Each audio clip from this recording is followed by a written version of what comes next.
What is going on, baseball fans? Welcome in to a special edition of the Batter Up podcast, sponsored by the Dugout of Millwood here on the Sports Insanity Network.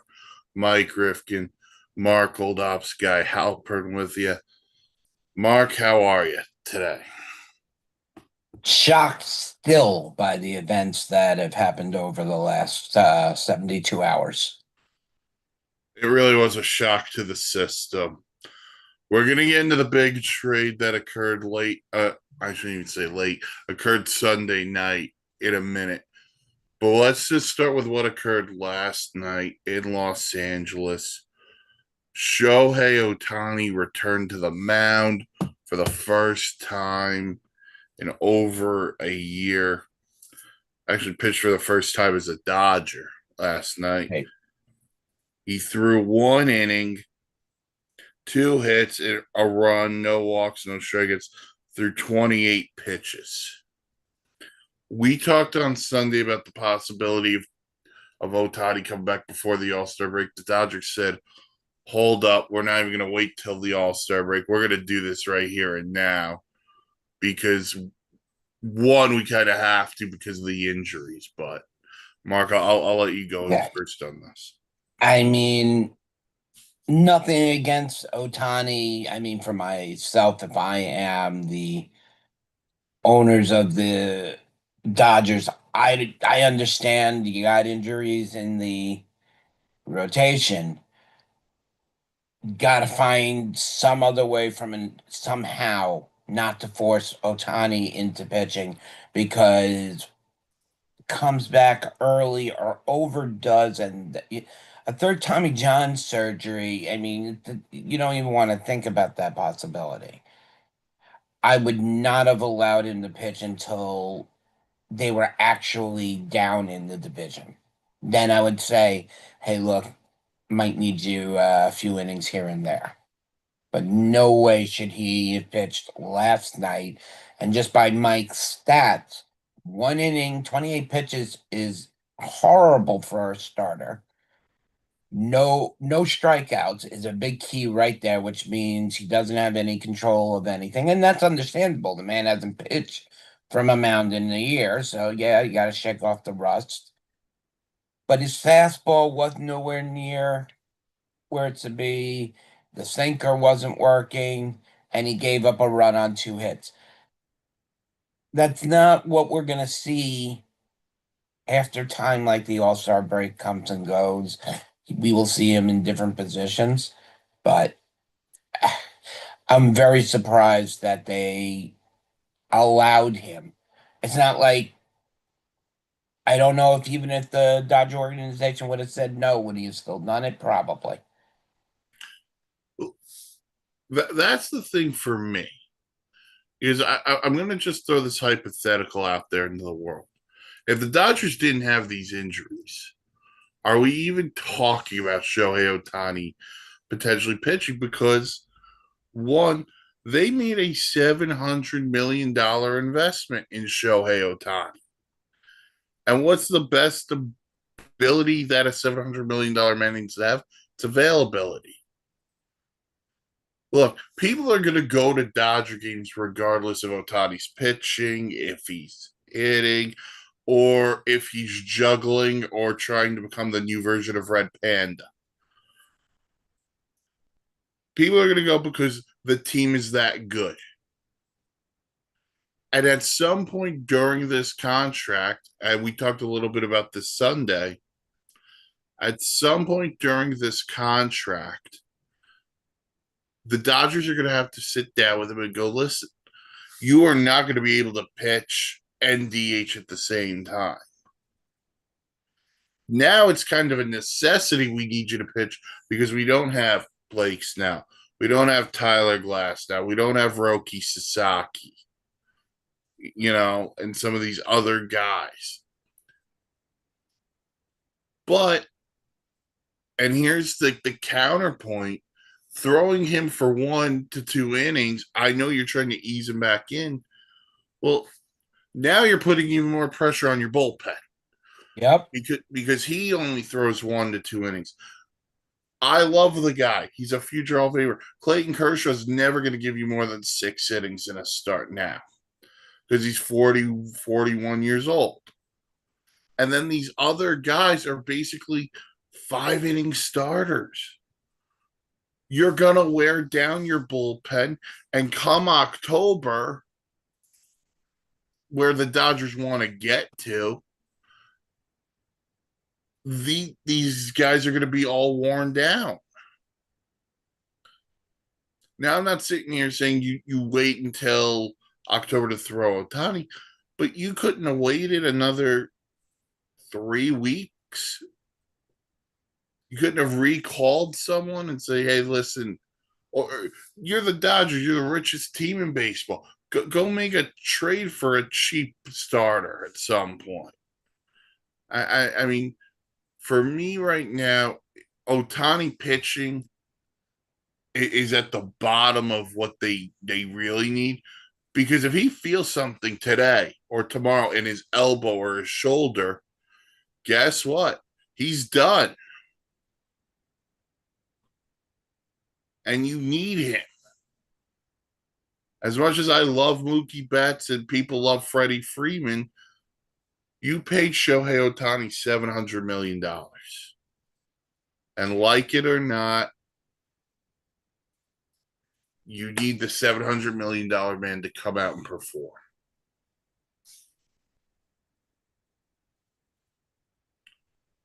Uh, Anything else on Ohtani?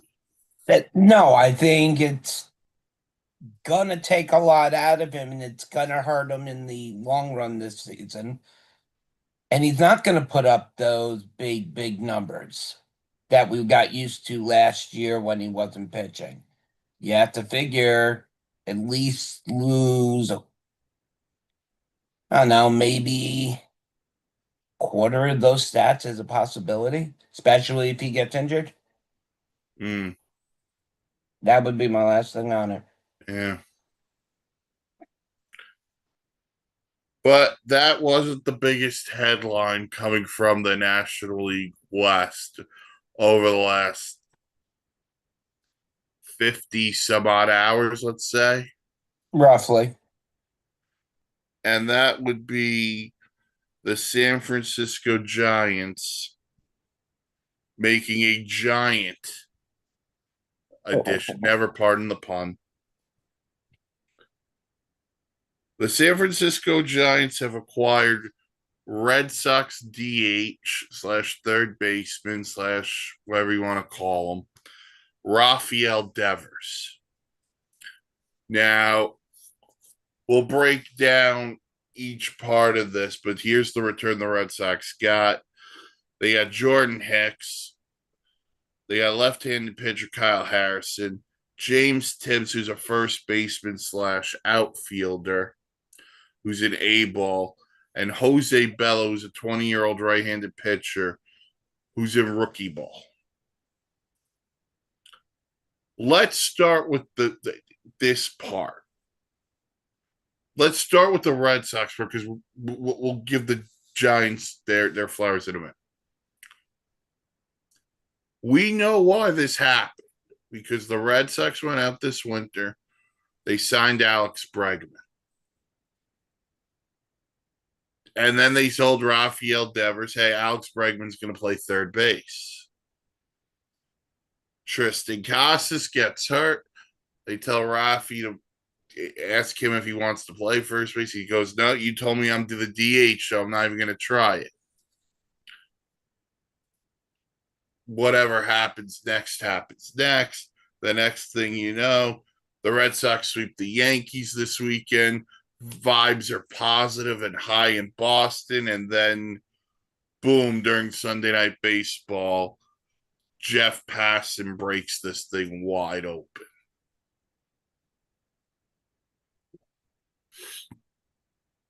I remember looking at the TV and it said breaking alert. So I'm like, oh, it's probably some weather or whatever. And then I look up and I see the name go. I'm like, wait, what? This was probably the most kept quiet, massive trade ever. I mean, nobody expected it. Nobody had even really reported on any interest. And let's face it, we've heard the Giants mentioned so many times and stuff. Yeah. Who would believe it anyway? So it doesn't matter there. But I had said to Mike in a text, how the hell did we not even know about this? And Mike's answer was, I don't know. Yeah, because we hadn't heard any reporting. We'd heard nothing about. You know what this brought me back to? This brought me back a couple of months. This is the Luka trade in basketball, but there's one very glaring difference. The Boston Red Sox. Now, look, I'm not going to diminish what James Tibbs or Jose Bello or Kyle Harrison could be, but I don't see an Anthony Davis in this trade coming back the other way. No, I no, don't no. see that. And here's my problem. And my problem stems from the organization. It doesn't stem from Rafi Devers. Now, could we be misled into believing Rafi Devers could have moved over to play first base or taking grounders at first base? Sure. But I always come back to first base, the scene in Moneyball, where Brad Pitt, who plays Billy Bean, takes Ron Washington to Scott Hatterberg, who's Chris Pratt, his house.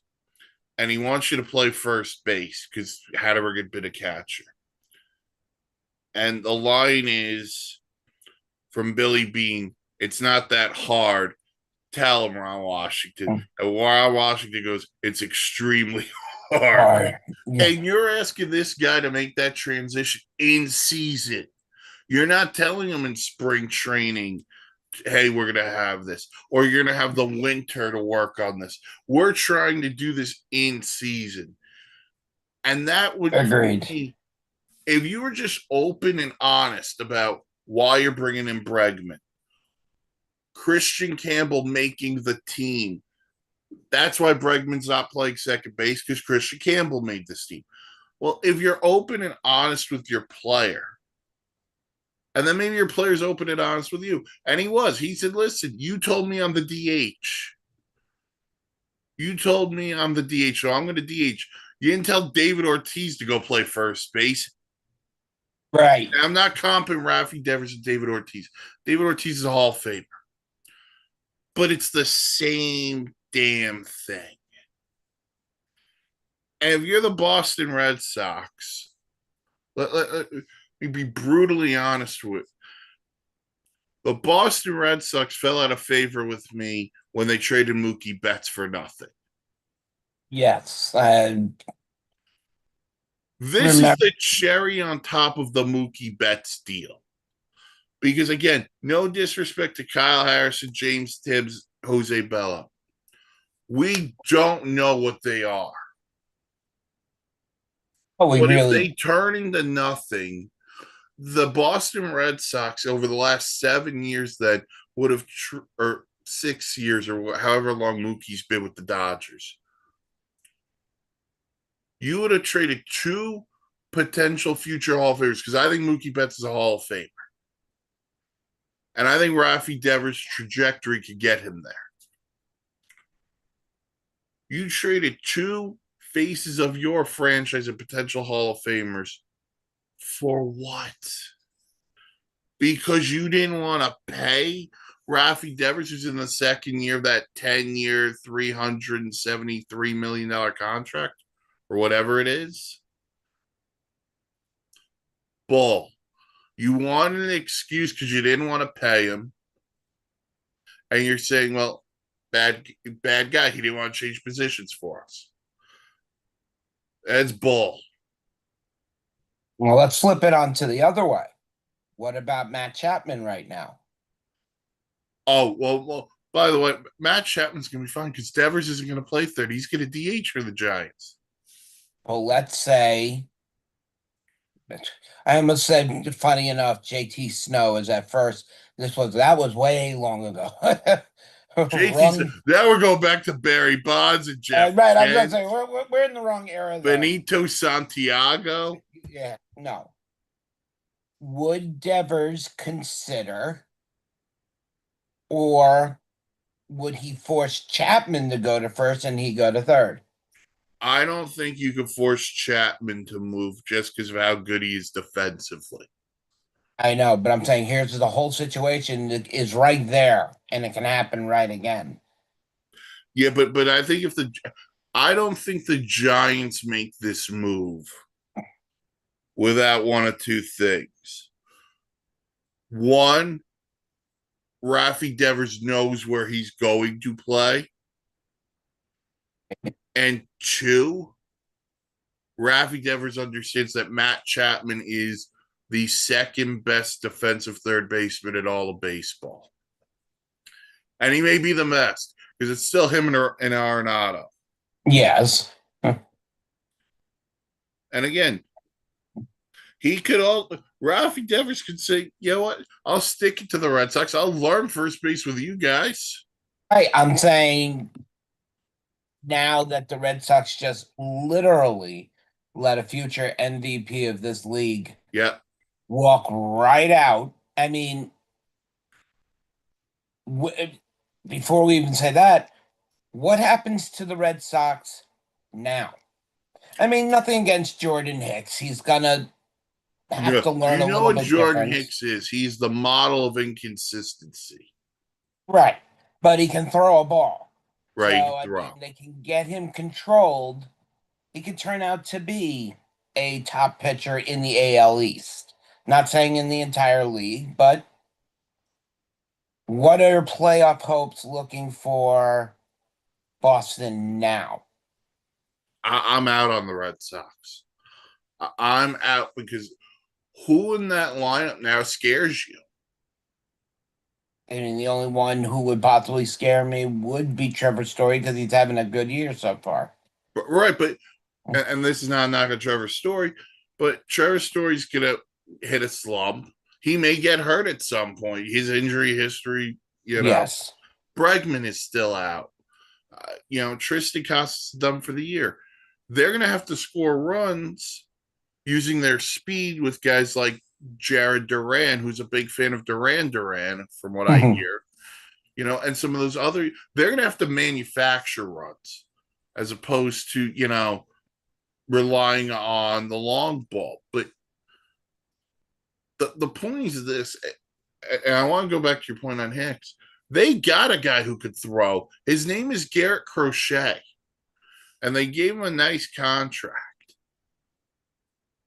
Now, all of a sudden, everyone else behind Crochet has been okay to decent. Jordan Hicks' ERA is 7, and he's pitching in San Francisco, which might be the hardest park to hit a homer in. Yeah, I agree with you there. And you witnessed him in Toronto, so you know what he is. Hmm. My point is this. Had you told other teams, because according to multiple reports, they weren't really shopping. The Giants just called and said, hey, how does this work? And the Red Sox said, oh, that works. Had you shopped Rafi Devers, the haul you could have gotten to either replenish your farm system from the Garrett Crochet deal, or you add to your current roster and you try to win now. The worst place in sports to be is in the middle. And what the Boston Red Sox have just done for me is they've said, listen, Mookie Betts was the face of our franchise 7 years ago. We moved off him because we couldn't pay him. We paid Rafi Devers to be the face of our franchise. The minute we had an issue with Rafi Devers, we wiped our hands clean of him, want nothing to do with him. This is cheapness and pettiness on the part of Red Sox ownership. And if I was a Red Sox fan today, I'm going to be brutally honest. I don't care how many games over 500 I am. I'm not spending a dime at Fenway Park. I'm not going to Fenway Park. I'll watch the Nesson broadcasts. It's That's how just, ticked off I am. And I'm not even a freaking Red Sox fan. to me, when I saw it, I was amazed that there was not one chirp or something about looks like a deal could be happening in Boston. And again, even if San Francisco was mentioned, I probably wouldn't have believed it anyway. However, he's now over there, still has now a no trade clause and whatnot. And you're going to put him in a division pretty much close like the AL East. Now you got the NL West that has the Dodgers, it has the Padres, has the Diamondbacks, and you got right there your Giants. So you got a real interesting conundrum. I don't think pressure will be an issue as he has played in Boston, one of the most pressure-filled stadiums in baseball. And I do agree with Mike when he states the fact that San Francisco is a very hard baseball park to hit a home run in. I actually had to bring up the dimensions quickly just to see. But I The, think he'll do fine, but I think he's expected to be able to go and dominate where he went from Aaron Judge now to Shohei Ohtani right in front of him. the San Francisco Giants have not had a 30 home run guy since Barry Bonds. Think of how long ago that was. That's what I'm doing right now. I'm just trying to think. It's long enough. That's, you know, 20 years ago. Rafi Devers is going to be the first Giant since then to hit 30. Whether he does it this year, next year, he's going to do it. He's going to pull a bunch into McCovey Cove.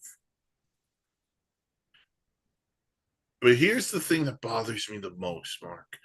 Like this is a move that the Giants are saying we're here and we believe in ourselves, and we're going to compete with the Padres and the Dodgers, potentially Arizona too. I don't want to disrespect them; they've been really hot, not a Yep. desert punt. But at the end of the day, you're the Boston Red Sox. You are trading a top, in my opinion, a top 10 player in this game, maybe even top five. And that's the return. I'm sorry. Like, if I'm a Red Sox fan today, I am extremely agitated and angry and really sad because this team over the last 2 weekends won 5 of 6 games from the New York Yankees, Hmm. our arch rival. Alex Cora owns Aaron Boone. And that is how we repay this team by shipping off our best player. I get it. If the Red Sox were the Colorado Rockies and they wanted to start this whole thing over, totally understand it. Yes.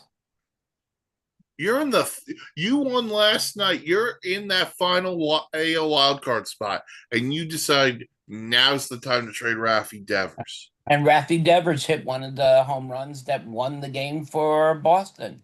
Yeah, against the Yankees It, on Sunday. Yeah, yeah, you're right. his bat was literally made for that park. We're gonna see what he actually does over. Right. He'll make his debut for the Giants tonight. Right. By the way, you know what this weekend is? Red Sox go to San Francisco. Is that this weekend? That's That now should must be watch television. that's gonna be interesting. It's a home run against them, then I guess yeah, that's where you can flip the bat and whatnot. Yeah, Friday, Saturday, Sunday, Red Sox at the Giants. Just Like seems When you look at what the Yankees gave up to get Juan Soto, they gave up literally the entire three levels of their farm system, including top prospect Michael King, Yep. for a guy for 1 year. Now, in this case, Devers has multiple years left, so it's not like he could ditch and run. Hmm. The question is, how long is he gonna be able to stay his own self before he says, "Oh, they're not doing it. I'm gonna." Whether there's gonna be an opt out now put in so they can move money around or whatnot. Let me see if there is an opt out in the contract. I don't believe there is, but let's double check.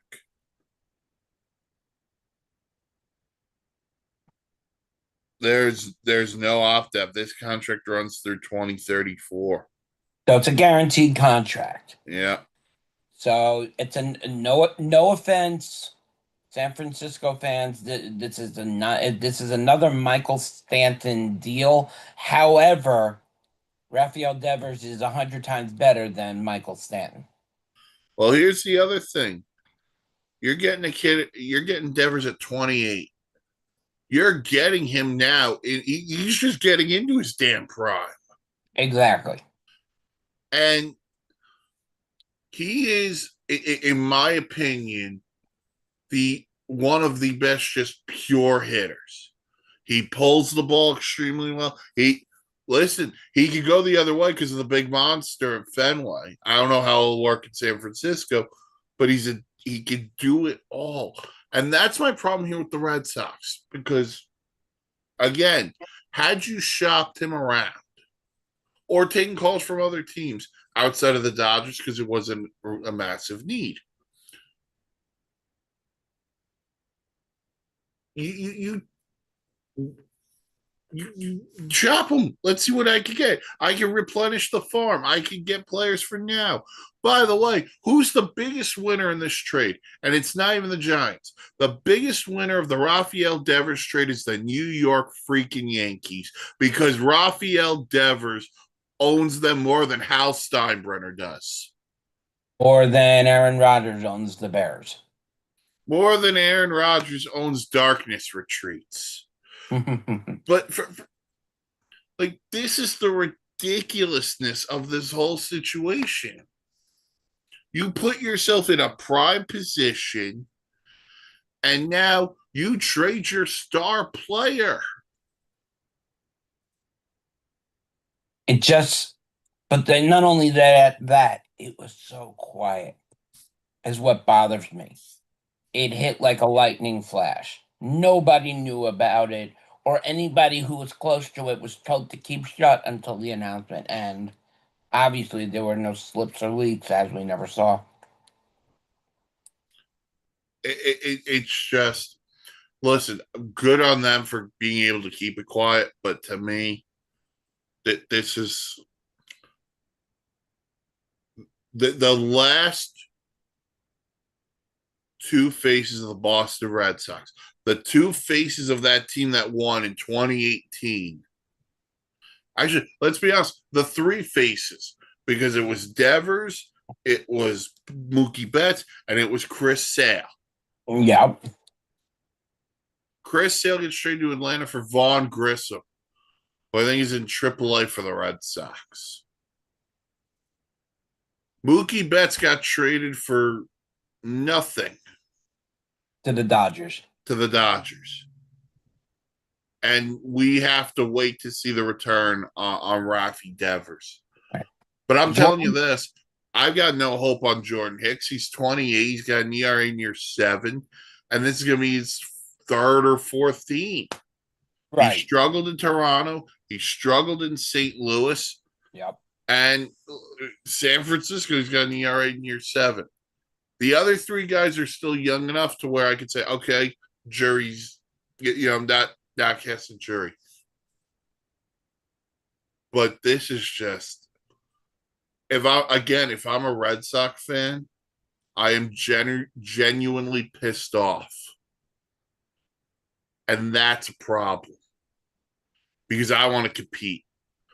Haven't won the World Series in 7 years. And let's be real honest with you.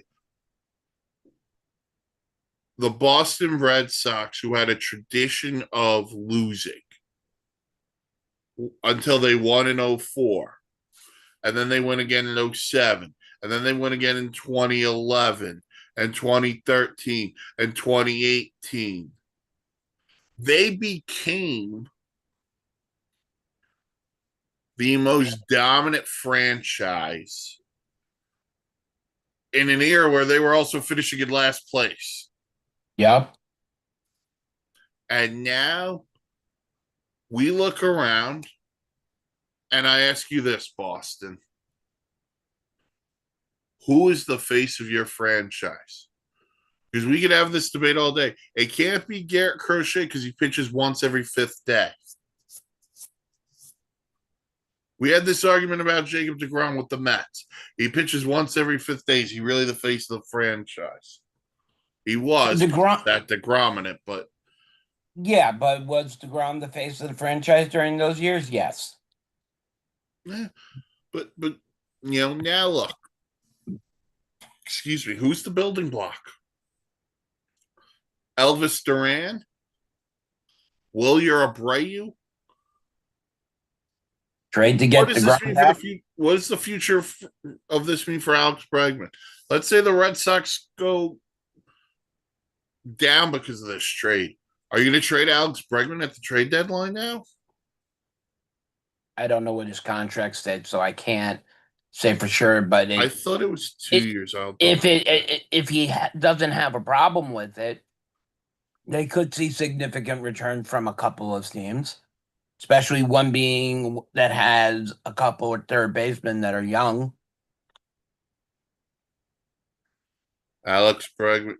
Okay, 3 years, and it includes an opt-out clause after each of the first two seasons. Okay, so if they would make it would make more sense to trade him because if he has an opt out and he's going to opt out because the Red Sox drop position, get what you can for him now.